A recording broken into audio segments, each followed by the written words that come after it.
आदाब दोस्तों, चलिए जान लेते हैं उत्तर प्रदेश के 75 जिलों की सभी महत्वपूर्ण खबरों को फटाफट अंदाज में। लेकिन उससे पहले वीडियो को लाइक और सब्सक्राइब जरूर कर लें और कमेंट में ये भी बताएं कि आपके जिले, शहर या गांव से हैं।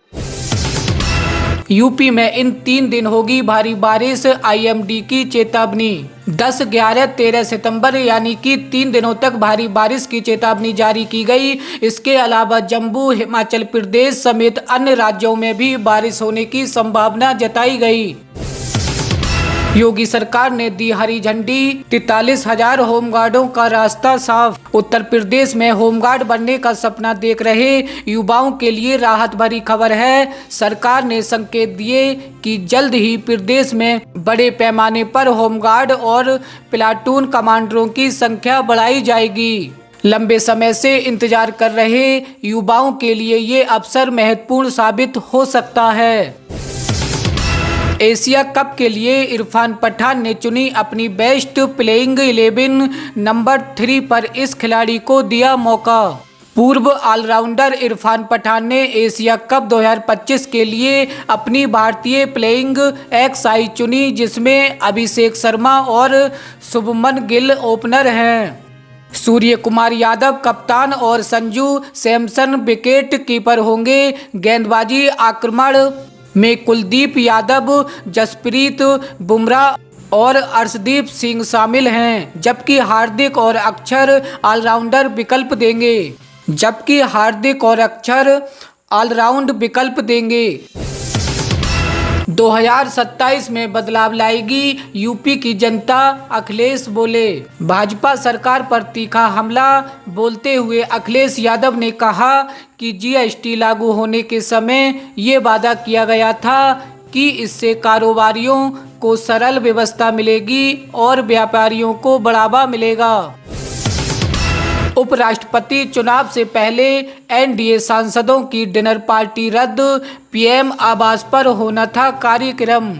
उपराष्ट्रपति चुनाव से पहले पीएम मोदी के आवास पर एनडीए सांसदों के लिए आयोजित डिनर रद्द कर दिया गया। उत्तर भारत में बाढ़ की स्थिति को देखते हुए ये फैसला लिया गया। बीजेपी अध्यक्ष जेपी नड्डा के आवास पर भी डिनर पार्टी रद्द की गई। राष्ट्रपति द्रौपदी मुर्मू ने भी बाढ़ से हुए नुकसान पर चिंता व्यक्त की और प्रभावित लोगों के लिए संवेदना जताई।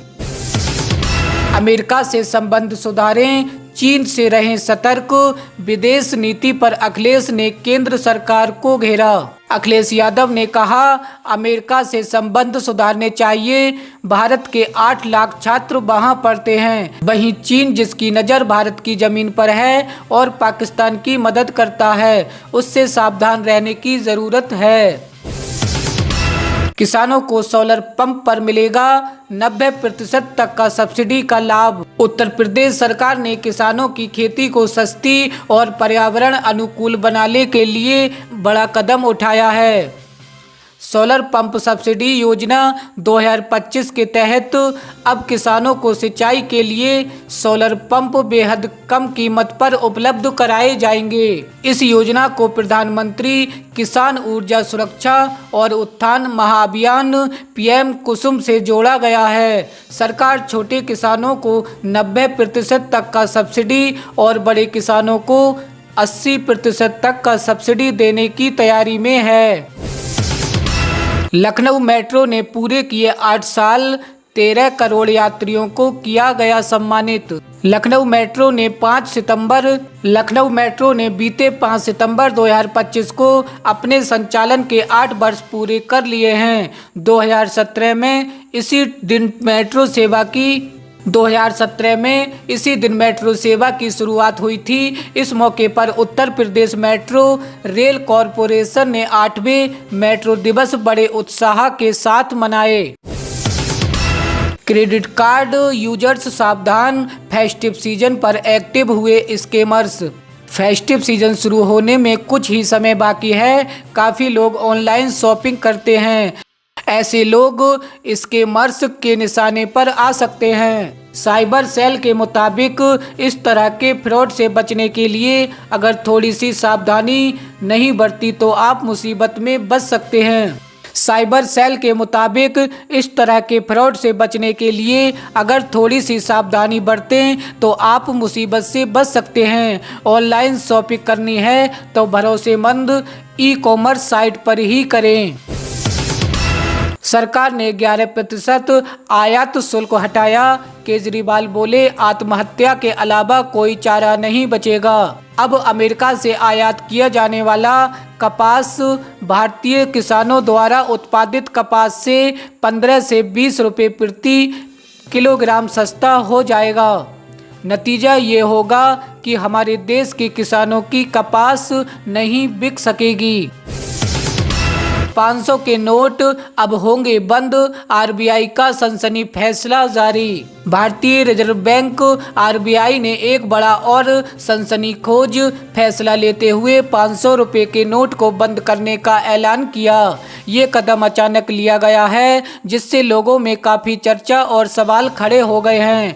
आरबीआई ने बताया कि इस निर्णय के पीछे देश की आर्थिक व्यवस्था और मजबूत बनाना है। इस फैसले से नकदी लेन देन में बदलाव आएगा और डिजिटल भुगतान को बढ़ावा मिलेगा। 500 के नोटों की जगह अब नए नोट या अन्य भुगतान माध्यमों को प्रोत्साहित किया जाएगा। इस निर्णय का असर आम जनता और कारोबारियों पर पड़ेगा। यूपी बोर्ड परीक्षा में बदलाव की तैयारी, हिंदी के बजाय दूसरे विषयों से शुरू हो सकता है एग्जाम। उत्तर प्रदेश माध्यमिक शिक्षा परिषद 2026 की 10वीं और 12वीं बोर्ड परीक्षा में बदलाव की तैयारी कर रहा है। आगामी बोर्ड परीक्षा हिंदी विषय से साथ न शुरू होकर किसी अन्य सब्जेक्ट से शुरू हो सकती है। शाहजहांपुर में बाढ़ से बिगड़े हालात, खाली कराया गया मेडिकल कॉलेज। हाईवे पर 2 फीट तक पहुंचा पानी। शाहजहांपुर में इन दिनों गर्रा खनौत नदी उफान पर है, जिसके चलते बाढ़ का पानी गांव से लेकर शहर तक पहुंच गया। बाढ़ ने लखनऊ दिल्ली हाईवे पर यातायात को थाम दिया है। बाढ़ का पानी घुसने से मेडिकल कॉलेज के भी हालात पूरी तरह से बिगड़ गए हैं। मेडिकल कॉलेज को खाली करा दिया गया है। मरीजों को लखनऊ और दूसरे आसपास के अस्पतालों में शिफ्ट किया गया। बाढ़ के पानी के कारण कई चीजें भी प्रभावित हुई हैं। 8वें वेतन आयोग को लेकर बड़ी खबर, कर्मचारियों ने लिया बड़ा फैसला। 8वें वेतन आयोग को लेकर देश भर के करोड़ों कर्मचारी लंबे समय से इंतजार कर रहे हैं। वहीं इंतजार करते करते कर्मचारी और पेंशनरों का गुस्सा फूट रहा है। 8वें वेतन आयोग के गठन की घोषणा न होने के कारण ऑल इंडिया रेलवे में फेडरेशन ने ऐलान किया कि वो नए वेतन आयोग के टर्म्स ऑफ रेफरेंस निर्धारित होने में हो रही देरी के कारण चुप नहीं बैठने आने वाले हैं। 8वें वेतन आयोग के अध्यक्ष और सदस्यों के चुनाव में तेजी लाने के लिए सरकार 19 सितंबर 2025 को देश भर के कर्मचारी और राष्ट्रव्यापी प्रदर्शन करेंगे। शक्ति प्रदर्शन की तैयारी कर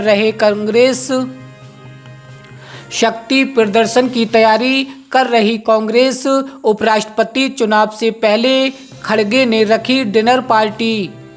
9 सितंबर को उपराष्ट्रपति चुनाव के लिए वोटिंग होनी है और अनुमान है कि उस दिन गिनती होने के बाद नतीजे भी आ जाएंगे।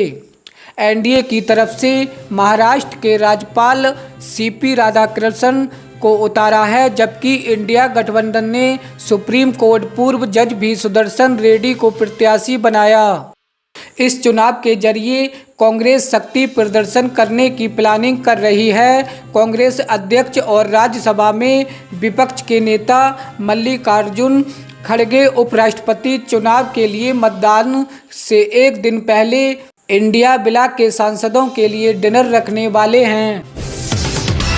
अब शादीशुदा बेटियों को भी मिलेगा पिता की जमीन में हिस्सा।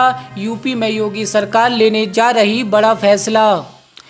यूपी में महिलाओं के अधिकारों में महत्वपूर्ण बदलाव आने वाला है। राज्य सरकार ने शादीशुदा बेटियों को पिता की कृषि भूमि में बराबर हिस्सेदारी देने के लिए प्रस्ताव तैयार कर लिया है, जिससे पिछले भेदभाव प्रावधानों को समाप्त किया जाएगा। वर्तमान में शादीशुदा बेटियों को जमीन में हिस्सा नहीं मिल रहा है। आज की खबरों में इतना ही। हमारे साथ जुड़े रहिए ताजा तरीन और महत्वपूर्ण खबरों के लिए यूपी न्यूज 42।